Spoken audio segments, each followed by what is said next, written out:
This is the Thayer Podcast for Thursday, September 14th, 2023. According to a statement on a news broadcast last Saturday by Democrat presidential candidate Robert F. Kennedy Jr., Americans are being gaslighted by the president about our economy. In so many words, Kennedy told Nexar Media's News Nation host Leland Vitter that President Biden is misleading America's voters on the economy.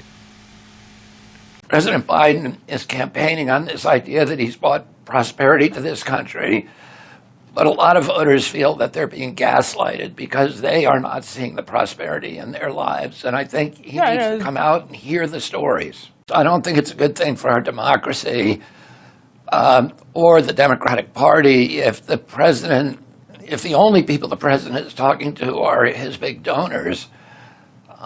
He needs to come out and see what I'm seeing, which is a very, very high level of discontent among the American people living at a level of desperation. The average salary in this country is now $5,000 less than the average cost of living. Kennedy is familiar with that of which he speaks.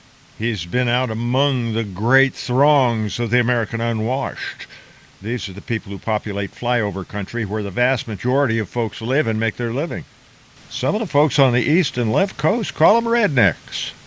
Others call them patriots.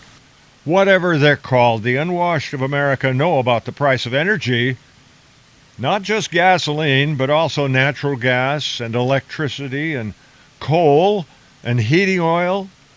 What's more, anybody who's been shopping in the last few weeks is acutely aware of how much groceries are up. 3 years ago, the average price of a pound of chicken was $1.56. Tomatoes were $1.16, and you could get a loaf of bread for just 92 cents. Today, a shopping cart containing Cheerios, tomatoes, chicken, beef, and bread costs 34% more than it did in September of 2020. Back then, if you could qualify, you could buy a new home with a 3.38% 20-year mortgage. Today, despite the president's good intentions, a new 20-year home mortgage, if you can qualify, will only cost you 7.69%. Thank goodness, that's only 127% higher than 3 years ago. You think Bidenomics is good for your country? Then please, tell me what one you've been living in for the last 3 years. The rest of us are going to need to improvise, adapt, overcome. Semper Fi.